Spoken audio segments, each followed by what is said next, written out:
Hey everyone, welcome to Jojo's World. Good mid-morning, I want to say. Not quite morning, not quite afternoon, not quite evening. Definitely not evening. But it's still a time of day that I can get away with saying to our It's listeners. true, it's still a time of day. Still technically a time. I'm Liam S. Smith, one of your co-hosts. And I'm Nick Ballantyne, the other one of the co-hosts. This is Jojo's World, our Keith David fan cast, where we talk about all the things Keith David are in that we haven't seen. He's in Rick and Morty. He's in not SpongeBob SquarePants. They live, The Thing. Spawn from Mortal Kombat 11. Keith David, a voice actor and actor that you might know. If you do know him, please put us in contact with him so that we can get him on this show and say, Keith. You've got a beautiful voice. And then when he comes on the show, you too will hear what it is. You couldn't possibly hear it any other way. Anyway, we were talking about Keith David before we started recording, but we're not here to talk about Keith David now. We're here to talk about a little anime called Jojo's Bizarre Adventure by Hirohiko Araki. Wait, I thought we were talking about Keith David today. Were we not talking about Keith David today? Nick, the people are abuzz Go on. at a new Twitter project where someone is running chapters of Jojo's Bizarre Adventure through Google Translate 20 times and then adjusting the scanlations Oh, yes. appropriately. And I was very pleased to see that rendering the first cover image through this process changed the name of the creator of JoJo's Bizarre Adventure, Hirohiko Araki, to Hirohiko Archie. The synthesis of my two interests, JoJo's Bizarre Adventure and Riverdale. Have there been any bangers of pages yet? Well, I haven't read the chapter that's been released, but I did see a couple of Standout preview comments? images Okay. on the Twitter profile in question, which I am pulling up now as I fill for time on Hi. this podcast that Hi, my name's we Phil A Time. produce. This is good podcast This content. podcast is, of course, Jojo's World Our podcast. JoJo's Bizarre Adventure recap and discussion show. It's what we do. It's who we are. We were literally talking earlier today in that we have shrugged any expectation of like good content from what we do. So this is, it's Jojo G translated on Twitter, Google translated Jojo project, and here is the cover of the first volume of Joey's Special Experience, published in Jump a Little. Jump a little. Yep. Okay. Interesting. Oh, they've actually like redone everything Yeah, too. there's Oh some my graphic God. design going on there. Yeah. God damn. So I recommend checking that out if you want, a do-wang for the modern era. Here's Dio saying, very close to where I am happy. Do you think crypto is a brand for my business? How many is it 20 times through Google Translate? I think so, yeah. Jesus Christ. There can only be pain. Chapter 4, or Step 4, beware of God, please. Anyway, that's just our little way of spooking things that are probably already much more popular than us. Heyo. Yeah, they've got 14.5k Twitter followers. How many do we have? 7? We got something like 300. Yes. Yes. We're doing it. We're almost viral. We're practically viral, really. Yeah, we're basically the pandemic. Yeah. All we need to do now is create AI-generated podcasts, and we're basically viral, I think. Yeah. I think that's how that works. Yeah, the algorithm. Space Jam 2. No, I never said the algorithm. Don Cheadle. What? Now you're just throwing terms out Space for SEO. Jam 2. He's got the villain Algorithm, who I believe is played by Don Cheadle. Is that a joke? No, the movie sucks. Don't watch it. Oh my God. I haven't seen it, but I hate the concept. Yeah, no, that's not good. Do you reckon it was made originally as like, okay, so we got this new idea. and Okay, like, but so what the about- majority of Space Jam 2 takes place within the servers at Warner Brothers headquarters, and the algorithm, Yeah. is synthesizing the ultimate crossover event with all the Warner Brothers intellectual property. So Space Jam. So it's a movie, much like Ready Player One, it's a movie about loving intellectual property and the companies who own it. Right. Okay. Question. Is that a good thing? No. That sounds about right. So, Is Nick, it marketed as a good thing? yes. That also sounds about right. And they made Lola Bunny less fuckable. Did they? I don't care. I can. Rachel Bloom, the head creative behind Crazy Ex-Girlfriend, who does a lot of like good comedy songs as well, famously has a a song riffing on Lola Bunny in Space Jam 1 called something like "I Wanna Tit Fuck That Rabbit." To be fair, we were all young, we all saw it, and we were like, Truly, Lola Bunny was the Disney's Robin Hood for a new generation. you're like, so there's that fox, that's fine. There's that, oh, hello, who's that big old badger man? Anyway, JoJo's. Season Part 6, Episode 12. Yep. The last episode for now. Yep. What will we do? We'll find out later on this podcast. Hopefully, unless we forget to tell anyone. We have done all of it now, once again. Release more content so that we can release more content.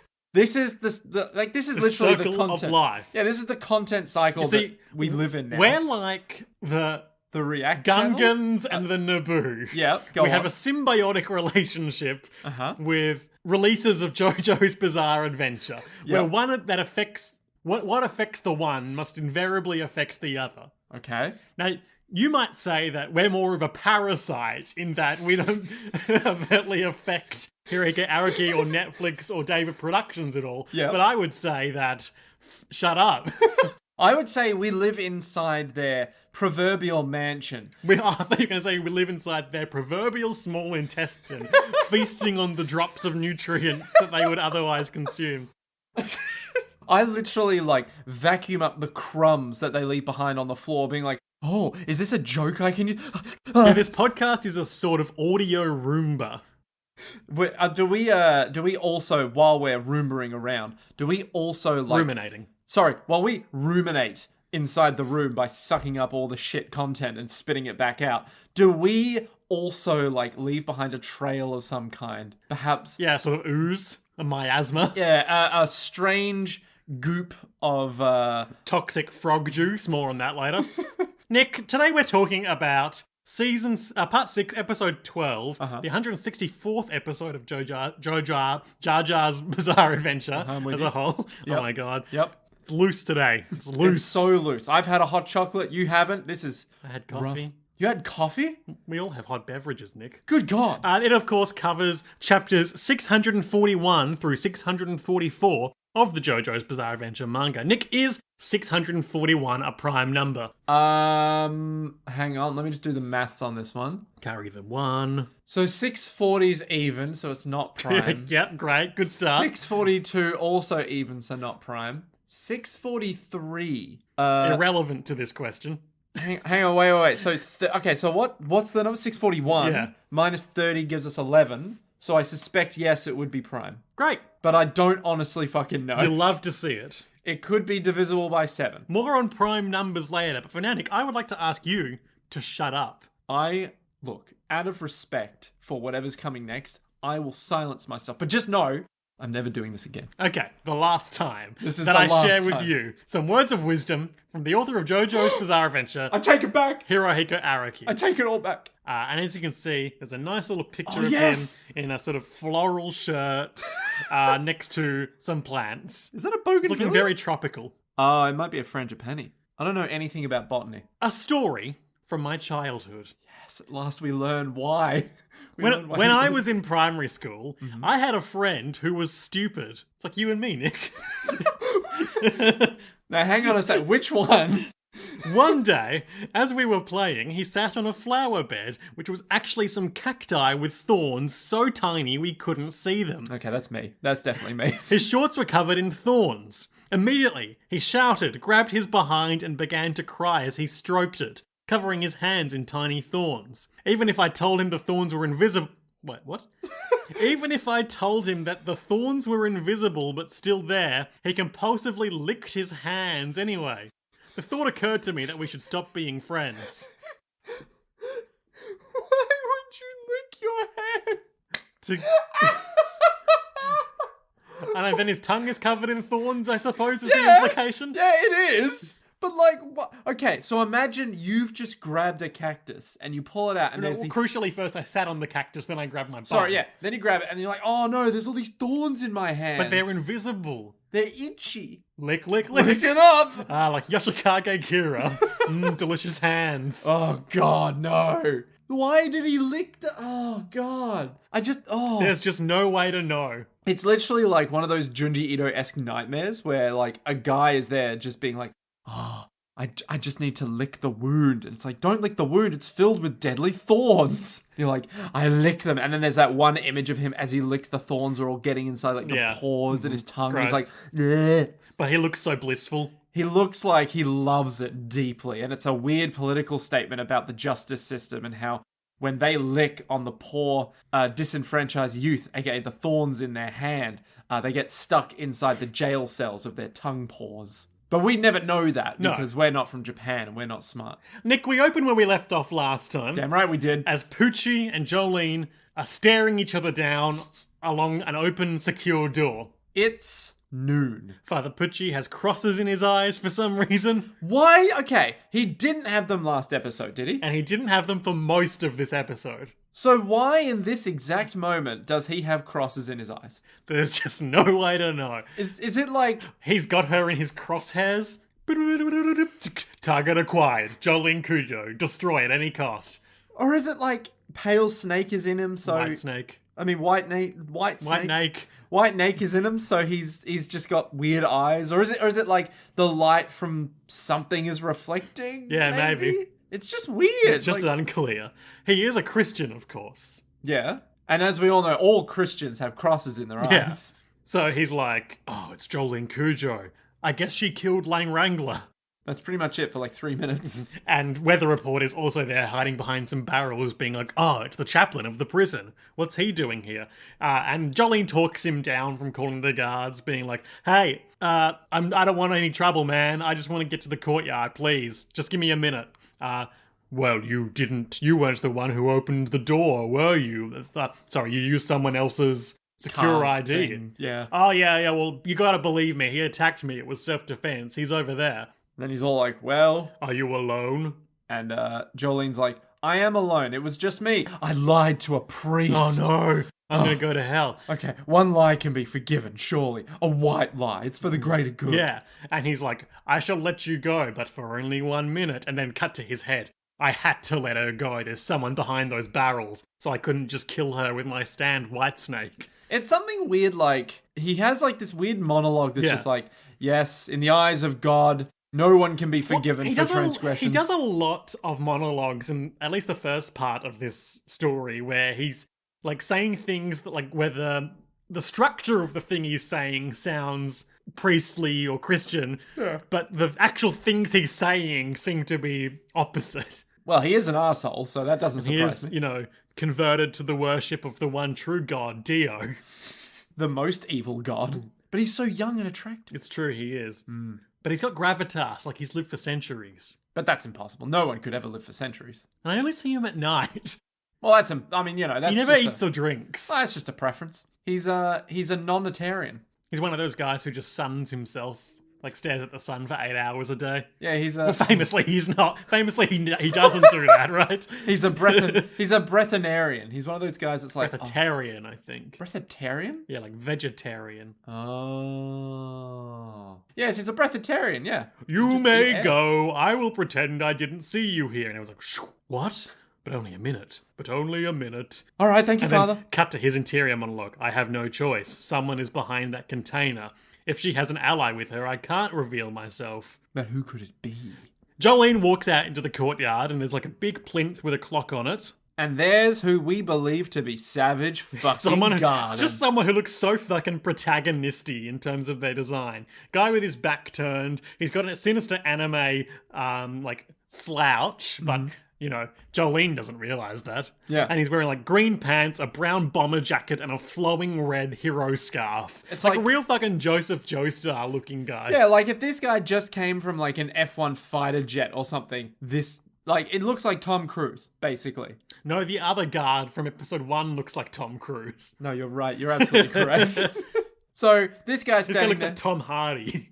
Yeah, except... more like Tom Cruise and curly Tom hair. Yeah. So he's got that real Akira fucking scarf. Yeah. He's just standing there being like, He's giving off some menacing katakana, but Jolene doesn't realize that.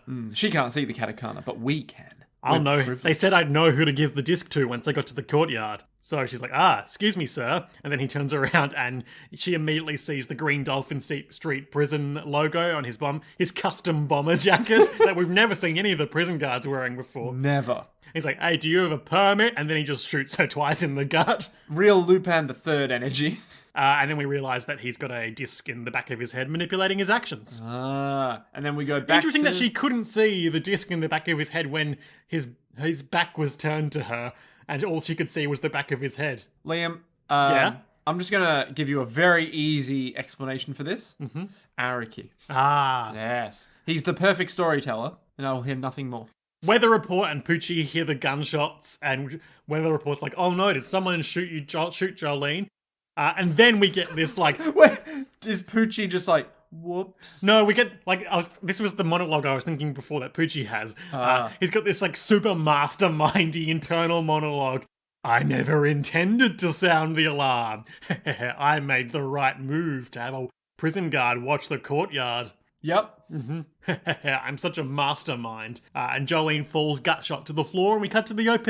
Yeah, drops the disc in the process. Yeah, and we get some sound effects. It's all basically what you'd expect of whooshing and string sounds. Well, more like rope, like thick rope, like thonk rope, you know? Sure. Like thonk In the rope. sequence where a bunch of things fall on the piano, they don't make piano sounds. They make the sounds of things clattering. What a fucking nightmare that bit is. Like, could you imagine if they included the sound of the piano in there? And it'd just be like, ka-ching, ka-ching, ka-ching, and then just... Clink, clank, clonk. Oh, I'd love that. It could only be better if it played the Jojo's theme while they were, like, dropping. Or if the song was built to already have the piano notes there. It'd be so funny. But yeah, it's a nightmare in that bit. It's a living nightmare.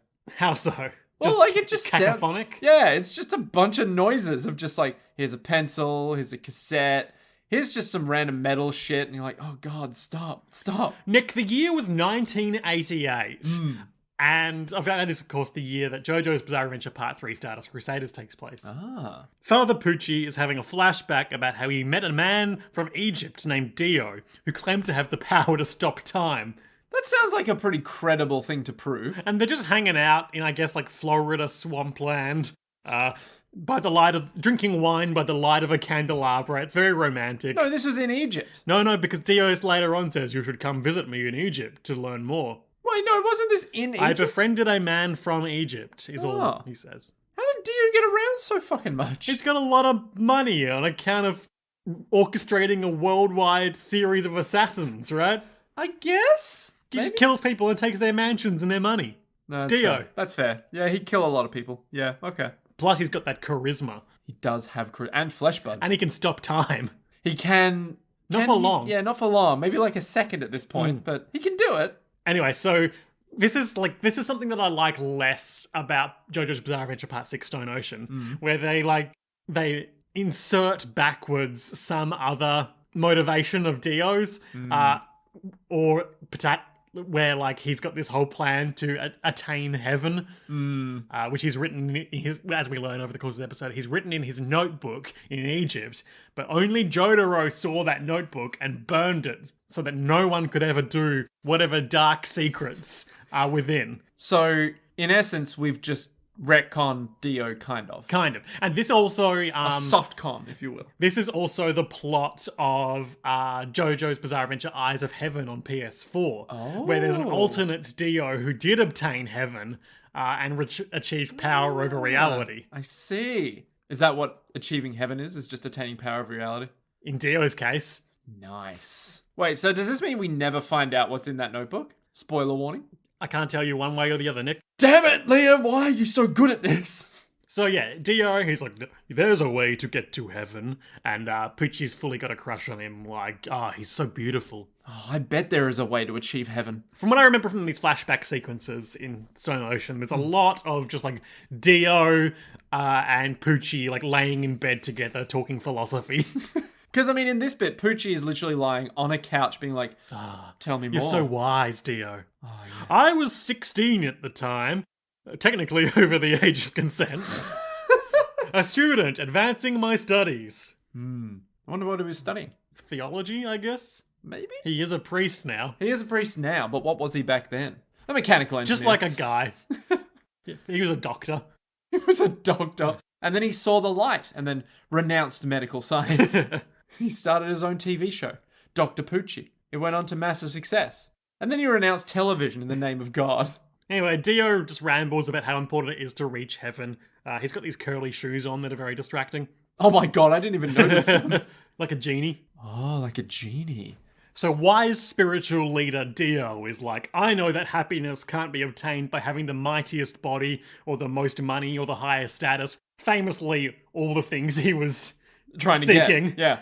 He got the mightiest body from Jonathan Joestar. Mm-hmm. He was really into getting, like, the power of a vampire and stand power. Yeah. How about money? Did he have money? I mean, it's kind of a byproduct of the other two things he got. Yeah, he could kill anyone and get as much money as he wanted, so, yeah. I mean, this is definitely not the words of a cult leader. It's not entirely contradictory with his motivation in that, you know, Dio's whole thing is, like, endless ambition. So once he's achieved immortality and, you know, phenomenal magical powers, it's believable he would have tried to achieve something higher. Yeah. But there's just, like, it bothers me that there's no higher thing than money and... That's not what I was going to say. Well, it's like once you get immortality, it's like, what do you get? I was going to say it bothers me that there's no, like, prior indication in the story of this. I wasn't going to say, yeah, there is no God and money is the only thing that matters. I'll say.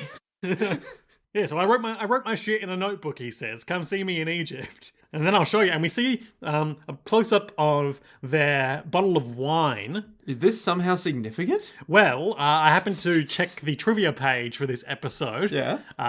And this bottle of wine, this label of wine... Brought to you by Valentino. Made in Japan. What? It's what it says on the label. What? Why does he have Japanese wine in America? Maybe they're in Japan. We don't know where they are. Ooh. Where's this friggin' trivia page gone? So the brand is Mezzanotte Toppo, which is the same wine that Will A. Zappelli drinks in episode 4 of Jojo's Bizarre Adventure Part 1, The Phantom Blood. Ooh. A very good vintage. I like that. That's a good callback. Famously, you remember, he rode a little cloud and poured himself some wine. No, hang on. That's episode 3 where he rides a little cloud and makes himself a sandwich and puts salt on it. Indeed. In episode 4, he pours some wine to fight Jack the Ripper and turn it into an object lesson. Whoa. Remember, he's like, to have true resolve, you must defeat him without spilling a single drop of this wine, Jojo. Oh, yeah. And at one point, he also shoots wine razor blades. Yeah, I remember that. Yeah. I don't remember that. Zappelli. God, I should go back and watch it, but I won't. So he gets in real close, and like they're gonna kiss. Like, I need your help, Poochie, to test my theory of heaven. I don't know if they get real close because they do look like basically they're in a music They're not on video. the same plane of depth. Yeah. They're still objectively real close. Yeah, but like it just... And the way the shot is framed, their lips are almost touching. Yeah, it just looks real like 80s music video style where it's like two faces close but so far apart. So distant, yet so near. They can never touch each other or they'll die. Same. Like in Pushing Daisies. Ooh, good ref. Good reference, yeah. I've seen a couple of episodes of that show. Seems good. Haven't. He can bring people back from the dead. But only once. Yep. And if he touches them again, they die forever. Yeah. And he brings his childhood sweetheart back, and they're in love, but they can't touch. So they solve murders. See, that part I didn't know about. Huh, interesting. Why does he solve murders? Because it's really easy to solve murders when you can ask the person who killed you. That'd be a bit of a shit move though, wouldn't it? It's just like, we need to solve this murder. Boop, come back. Cool, hey, how are you? Do not touch me. Okay, I'm done with you. Touch. Pretty much, yeah. That happens a lot. That's grim. That's very grim. Yikes. What an ethical conundrum. Well, he's got a private investigator friend who kind of pushes him to do that. Oh, And what, they to split- kill them? Again? Well, because okay, we're really getting into Pushing Daisy's lore now. But if he brings them back for more than like a minute, something of like equal quote unquote life force has to die in their place. Oh, okay. Right. So his childhood sweetheart. Something died. Someone died. Ooh. But we don't know them. So I can't remember. So it's all It's been a while. Yeah, easy peasy. Anyway, so Jotaro killed Dio and burned his diary on that fateful night that we never saw. Yeah, Jojo walks into his house. Has a fucking diary. Nerd. Burn it. I mean, we never saw really what happened between when Jotaro punched Dio's leg so hard his whole body exploded. Indeed. And Dawn when they burnt the ashes in the rays of the sun. Yeah, I assume they would have gone inside and had a look at his effects and been let's have a rifle through his shit. Yeah, it's just like D&D, right? Oh yeah, he's got like a whole network of international stand users here. We should probably get the Speedwagon Foundation to track them down while I'm doing my doctorate. And we got this notebook that contains the means to achieve heaven. Nah, burn it. Don't hand it over, just burn it. Yep. Wonder why he burned it. What else would he do? Hand it to the Speedwagon Foundation. But what if they can't be trusted? What if they've been infiltrated by Dio? Ooh. Trick question. The Speedwagon Foundation can always be trusted. Literally, implicitly, they are the Speedwagon Foundation. They can be trusted. So Pucci's like, such a shame he died. Well, I waited for 2 decades for an opportunity to get back at Jotaro Kujo. And now I have, by sucking his mind and soul out of his body and turning them into discs. So, question, right? Does this mean that Jotaro, when he found out this guy worked for Dio, what was his name? Sniper Man? John Gallier. John Gallier. Does this mean that maybe John Gallier wasn't the true threat? Pucci was, because Pucci worked for Dio, but John Gallier was more like a mook for Pucci. Pretty much. Yeah. How interesting. John Gallier assumed they were working as equal partners, from what I can remember from their exchange, but then Pucci was like, nope, gonna shoot you twice with your own gun. I can literally see things and you can't. I feel like take it easy. I feel like I have the advantage when using a gun. And yet he was a perfect sniper, if you recall. He was. But was he a perfect close quarters combatant? Difficult to say. Also a bad inmate. Sure. Because he was free to do what he wanted. So Pucci's like, I got the memory disc, haven't used it yet for some reason, but I'm going to figure out what's in this memory and then Jotaro obviously perfectly memorized the entire contents of that journal. What if Jotaro just like opened it up briefly? It's like, Dio's handwriting gonna burn this. Didn't even read it. I suspect that's probably more likely. But no, apparently he committed the whole thing to memory, and now Pucci has access to those memories. So I don't get why. Yeah, it contains the notes on how to achieve heaven. Whatever the fuck that means. Yeah. Okay. Well, we can get to that in predictions. Yes. So Jotaro's bleeding out. Jolene's bleeding out. Mm-hmm. She is literally lying on the ground being like, I'm dead. Yeah. The door shuts between Weather Report and Pucci. And Weather Report's like, no, Jolene, I've got to do the only thing I can do with my weather powers. It might not save you, but it can stop him from getting the disc. And if you're clever, you might survive. So Jolene's not quite dead yet. And the guard is like thinking confusedly through his disc-based brainwashing, being like, now I had orders to shoot her and make sure she was dead. Who ordered me? Unclear. But I do have these orders though. Who was I shooting? You. And I'm picking up that disc. To retrieve the disc too, yes. The disc. So who told me to retrieve the disc? I don't remember. Why do I look like a JoJo's character? Why do I look like such a main character? I don't have a name or a stand power. Oh, well, guess I'll shoot you. But unfortunately, a frog hits his hand. And at this point, I was like, what the fuck? Just this blue frog comes out of nowhere, hits his hand so he can't cap Jolene execution style. And he just barely misses her face. Then he looks up at the sky and 3 more frogs hit him in the face. A frog hits the clock, breaking its hands off. They just slam right into him. And he's screaming, what? What the hell? And as he's bleeding out, Weather Report is like, my ability, also named Weather Report, can manipulate the weather. It's all I can do. But did you know that sometimes in Florida, frogs fall from the sky? Oh, that makes sense. Yeah. Pucci's looking outside and he's like, oh my god, frogs. And the narrator cuts in. Between 1887 and 1974 in Florida alone, it was reported that more than 50 cases of fish, frogs, snakes, and sheep fell from the sky. The cause is attributed to tornadoes and whirlwinds. And these are poison dart frogs, which live atop the trees of Central and South America. Hey, question, how'd they get here? Weather. Oh, yeah. They fell from the sky. Okay. I guess because weather-based phenomena has been known to cause frogs and other animals to fall from the sky. That's enough of a this is weather loophole for Weather Report stand to be like, yeah, I can do that. I can just make frogs now. The poison dart frog carries subcutaneous poison so deadly that, quote, I don't love this phrasing, Neither but, do quote, I, but say it. even Aboriginals use them for blowguns. Why even? Why? Let's just move on. Anyway. And the guard, his whole face is boiling up with venom. With sweet, sweet, delicious, poisonous, subcutaneous poison. Subcutaneous is below the skin? Yes. Okay. Because you have your cuticles. Sure. Yeah. And so it's under the cuticle. Subcutaneous. Isn't the cuticle like the thing on the nail? Yeah. Why? What's your point? You said cuticles and touched your face. Yeah. What's your point? Cuticle. I'm looking that up. Don't look this up. It'll ruin me. The people will hear it and they'll be like, Nick doesn't even know what a cuticle is. And I'll be like, I know what a cuticle is. The dead skin at the base of a fingernail or a toenail, and the outer cellular layer of a hair. Cuticles. And now let's keep doing science. So then what is subcutaneous? Or, in botany and zoology, a protective and waxy or hard layer covering the epidermis of a plant, invertebrate, or a shell. Or in zoology, another term for epidermis, which is, of course, skin. See, I know things. This is a wise podcast, and we know things. We are and it's not very Googling interesting to hear us read these things out. Yeah, so you got your skin, then you got your subcutaneous tissue. Okay, cool. So when I did this, where I stroked my hands down my face, I somehow lucked out and passed my biology exam. I'll be generous and say yes. Yes! Anyway, I'm going to Harvard!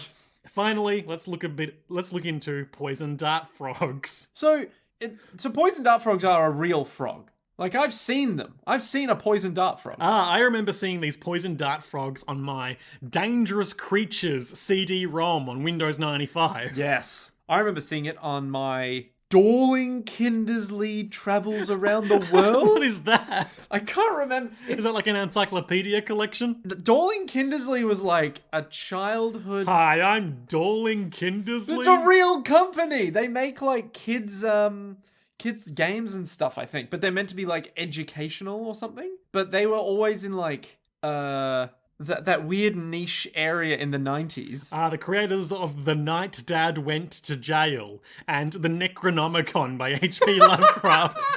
You know, kids stuff. Oh god, they definitely It's a have updated. multinational publishing company. Yeah, so they published like The Way Things Work and like this weird game where you travel around the world doing stuff. And I grew up on all their shit from Scholastic fucking subscription. That's where I got my copy of Majesty the Fantasy Kingdom sim same. from. And it was amazing. That game's a banger. Such Holds a up. banger. I also got Star Wars Pit Droids from that. And man, I briefly played that and did not enjoy it. it was amazing. I was like, oh, but they solve the puzzles. They do the flips. And then they just pass them to one another. The nose. Ugh. That's what Anakin says. I hate Anakin so much. Jake Lloyd, finest actor of his generation. Oh! But yeah, no. Anyway, point being, Poison dart frogs. they're real. They're actual frogs. The common name of a group of frogs in the family Dendrobatidae, which are native to tropical Central and South America. Now, they can fly in a tornado from South America all the way to Florida. Just imagine... And just them. No other animals caught up in the tornado. It's very, Correct. very specific level of wind. No eel, no blowfish, no human. None of those fish that swim up your pee stream into your dick. Yeah, no emu. All right, no emu. No emu. Listener, look at me. No emu. Don't you fucking dare. We had a war about this. But no, they can fly up, be all like, "Wah," and then for literally hundreds of kilometers, travel to Florida, apparently. First class. Ooh, up in the... Just imagine just the level of ridiculousness of a bunch of frogs just... and still being alive by Florida. And getting there so quickly. Yeah. Listener, if it isn't obvious enough, this is the deepest level of sarcasm. We're taking the piss. Oh, God. Nick, their bright coloration is correlated with the toxicity of the species. My favourite thing about this episode is, other than maybe this guard, everyone who looks at the frogs is like, poison dart frogs. I recognise them and I know about them. I remember them from my Dorling Kindersley reads. Yeah. So this guy's like, what are these frogs? And Poochie's like, a frog like hits him and knocks his key card out of his hand, so he gets trapped against one of those prison secure doors. Aren't these poison dart frogs known for their toxicity? Poochie says. So they're not like smashing up against his skin. They do hit his hand, but it's the frog that hits his hand is intact. So as is later a significant point, he's fine.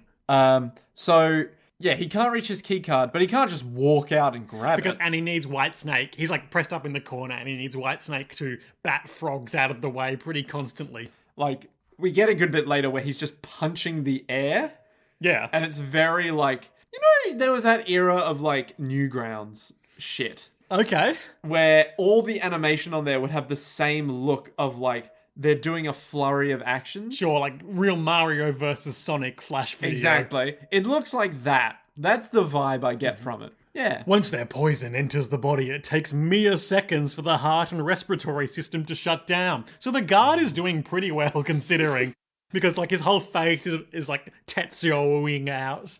And as we'll see soon, Poochie does pretty well as well. Yeah. But, Could it be his? He who manipulates the weather? This is weather-based phenomenon, after all. And then I think he literally says, weather report. Yeah. With, like, the grimmest tone. Weather report. But he's got amnesia. Surely he can't remember what he's here for. And it's really just, it's curious that Father Pucci, ostensibly still being a man of God, like, doesn't just take a moment to think about the Bible and, like, plagues of frogs in this situation.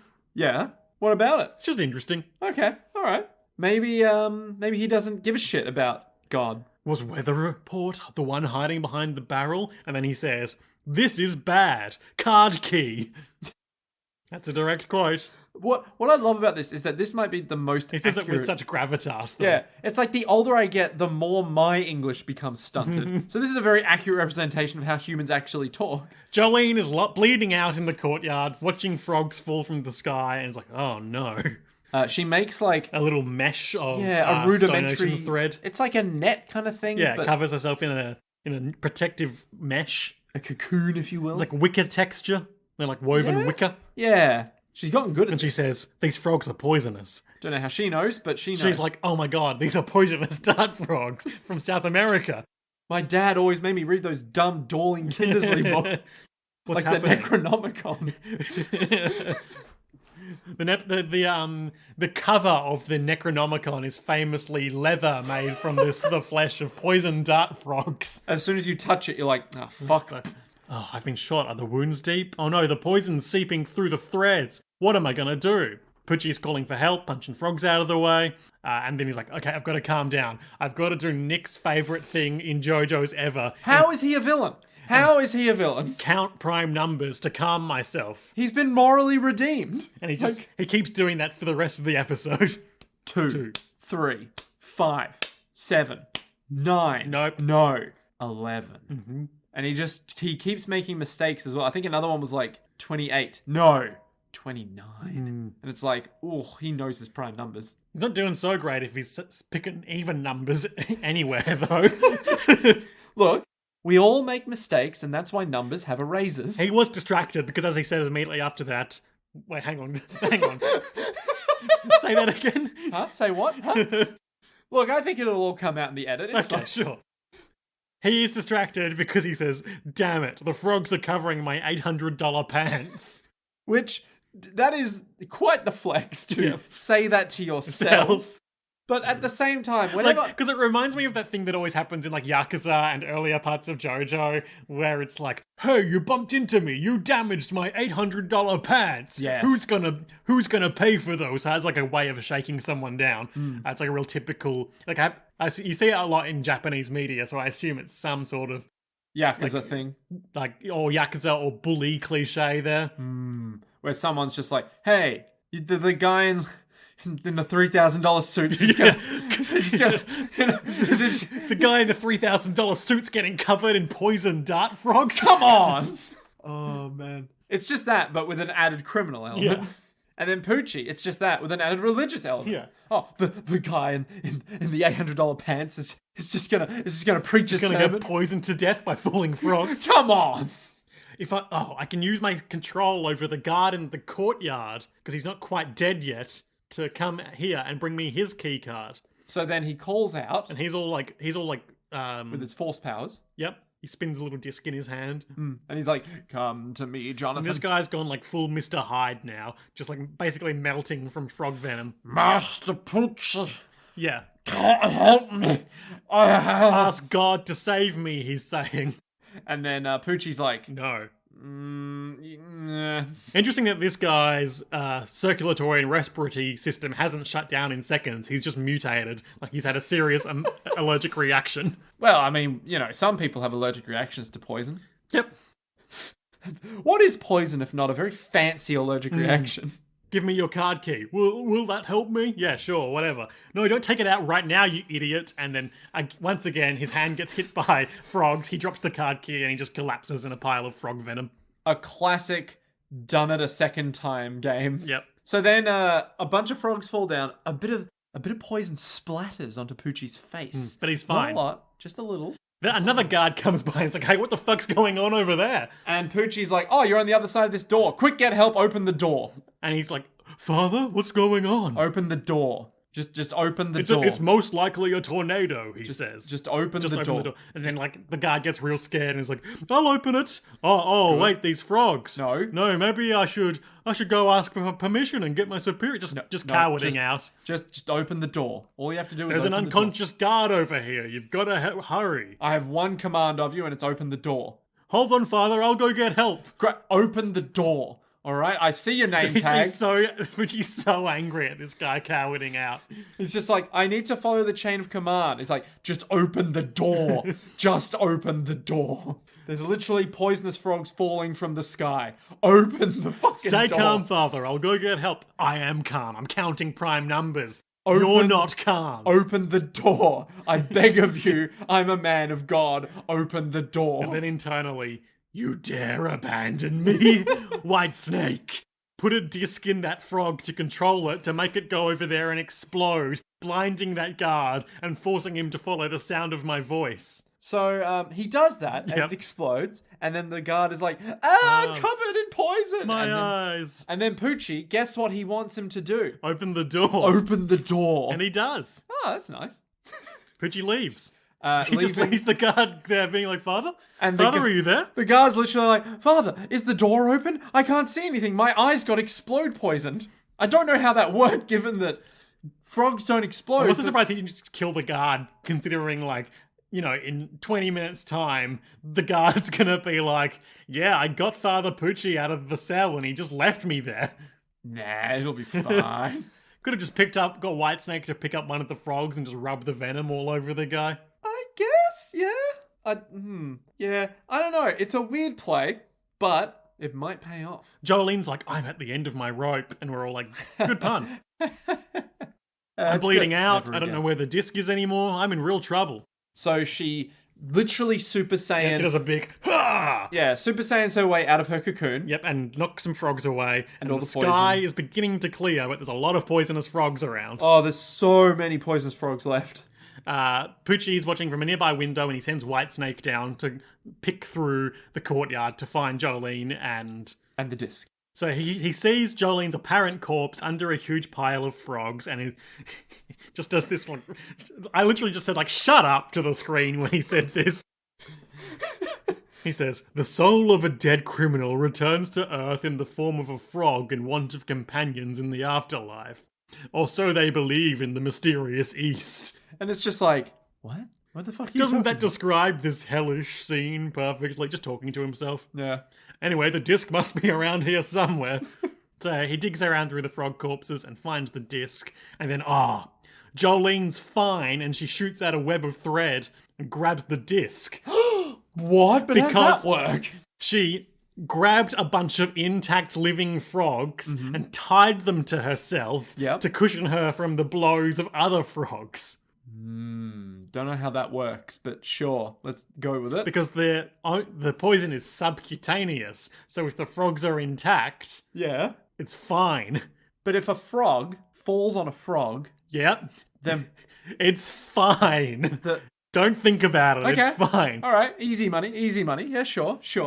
Jolene, she did it. She survived the deadly frog rain She's that smart. her ally set upon her. Yeah, I forgot about that little... It's not the first time it's not the last time in this that a weather report induced phenomena is going to cause trouble for everyone. Well, the weather is callous. Mm-hmm. And the weather report cares for no man. The weather report famously inaccurate.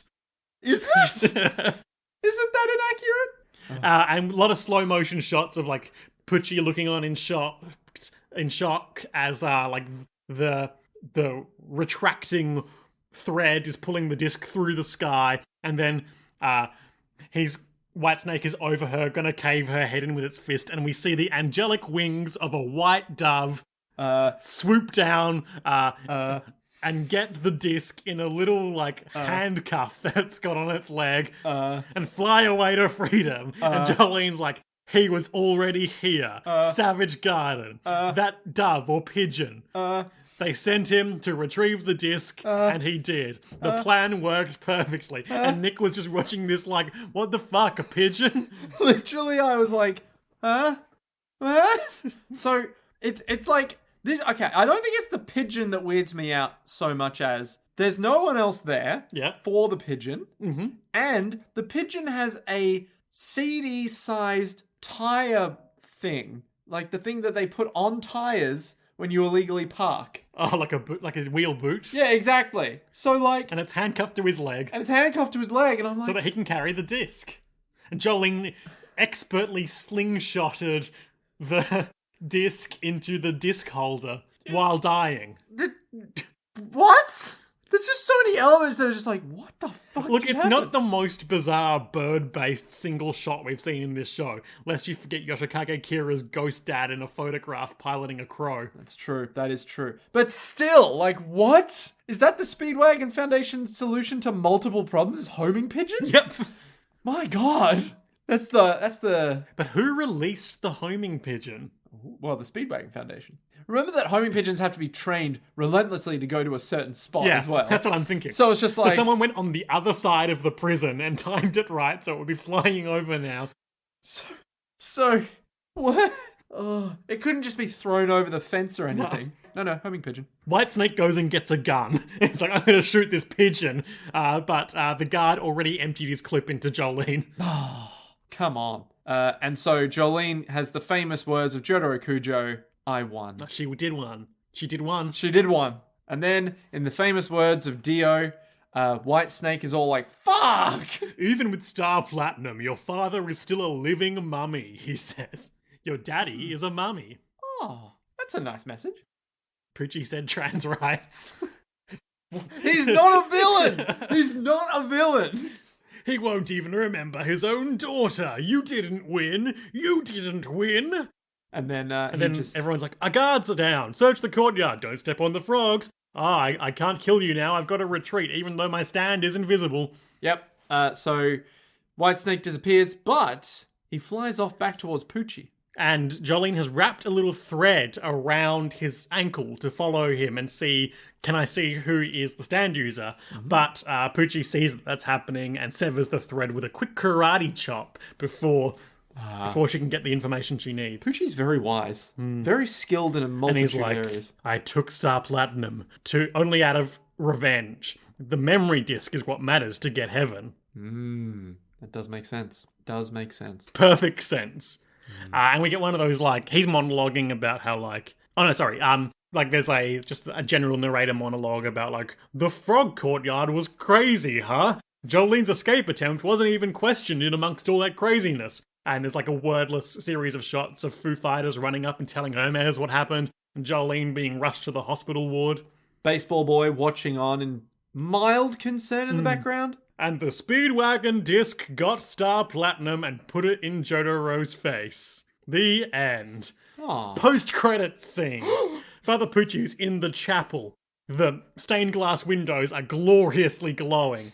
They're purple, blue, red, and another colour. And Father Pucci is talking to Sports Max, being like, hey, Sports Max, that's your name. I want to ask you about this bone. You see, it's my friend Dio's bone. Do you something with your ability with it? And Sports Max is like, huh?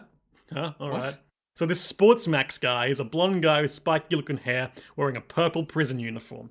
Just like me. Yep. So Let's just say this bone belongs to an old friend of mine, my dear friend Dio's bone.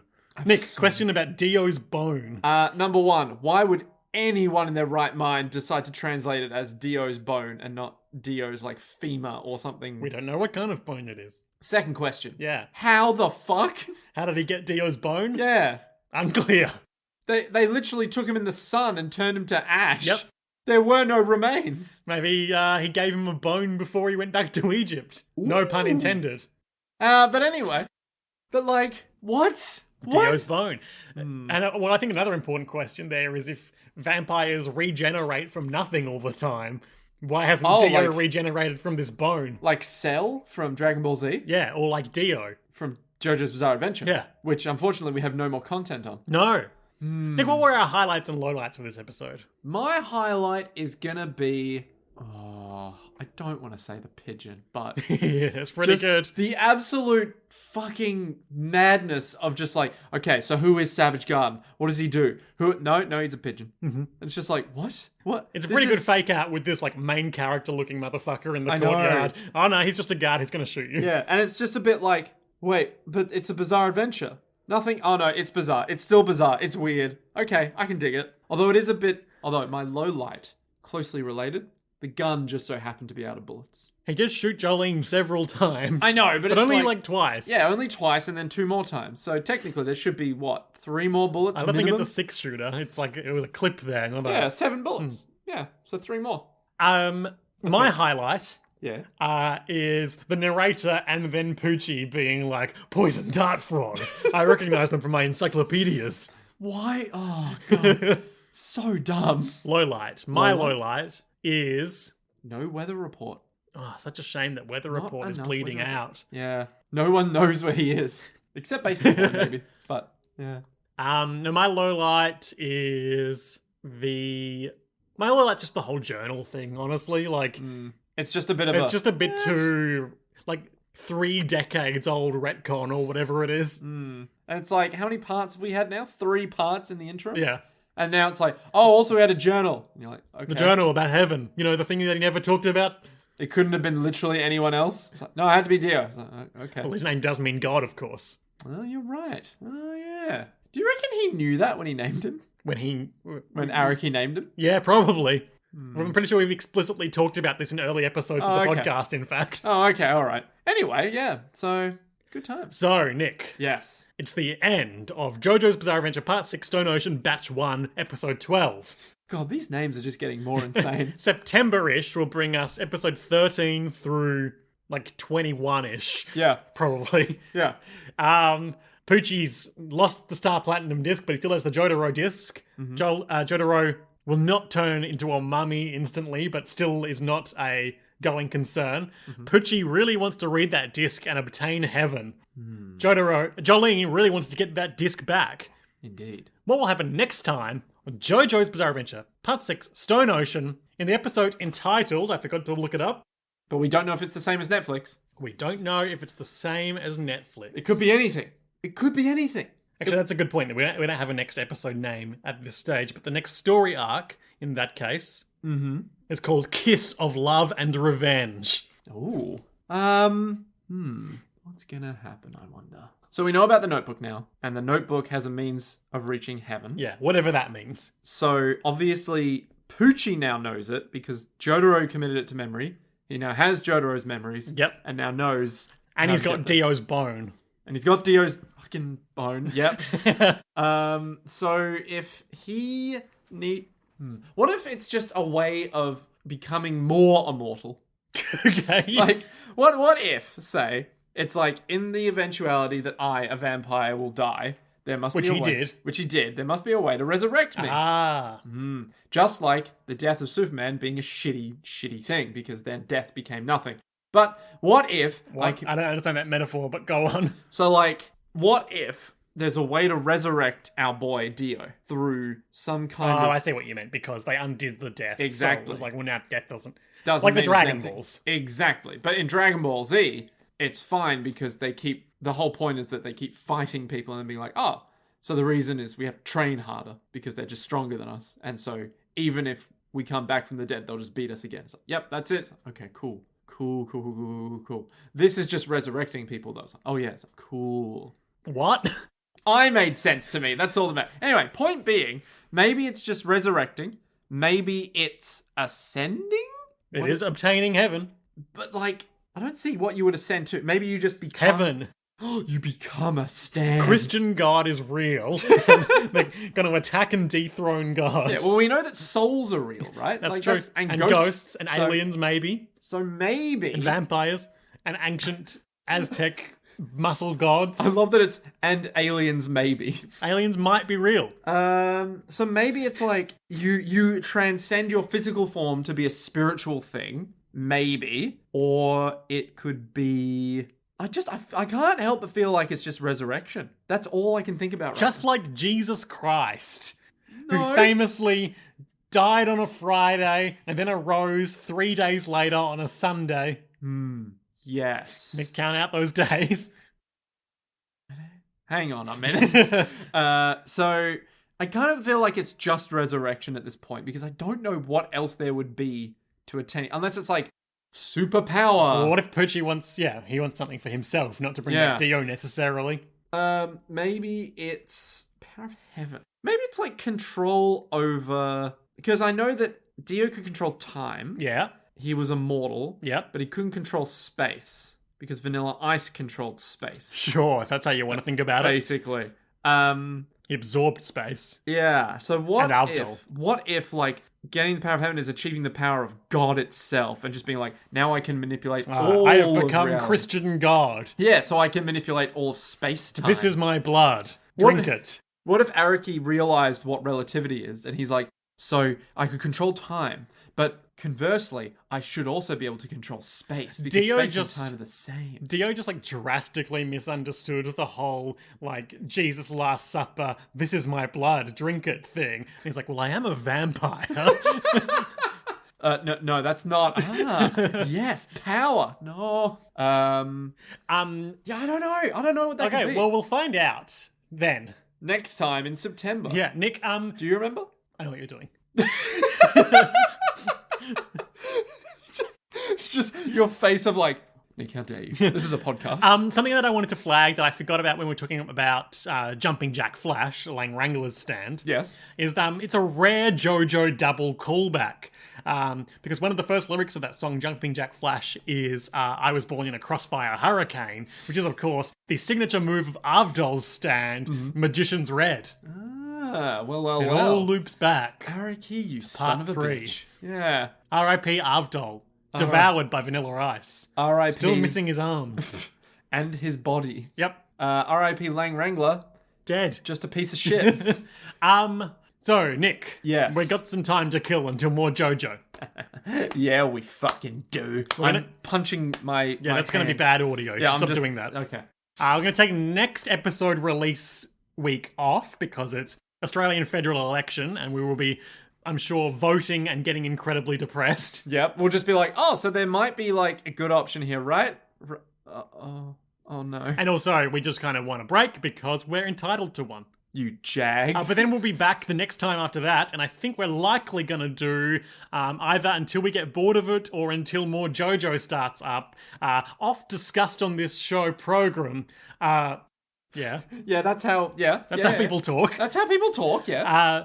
I'm not making fun of you, I'm making fun of the program. Bubblegum Crisis Tokyo 2040, a 90s cyberpunk thriller in which 4 beautiful women put on 4 beautiful mech suits to fight robots called boomers. Hell yeah. I just hate And them. think a bit about the nature of humanity. Now, what we're doing, is the 90s version a shorter version of the 80s version? No, but it's the one I've seen. Okay, gotcha. It's like 26 episodes, so, depending on how we feel, we might do like Utena where we did 2 per. Or we might not. Or we might not. No one knows. There's just no way of figuring it out or planning ahead in the podcast that we do. We might just get bored and not even come back. No, that's definitely unlikely. not going to happen. We yeah. enjoy doing this podcast. God, I love For you, the listener.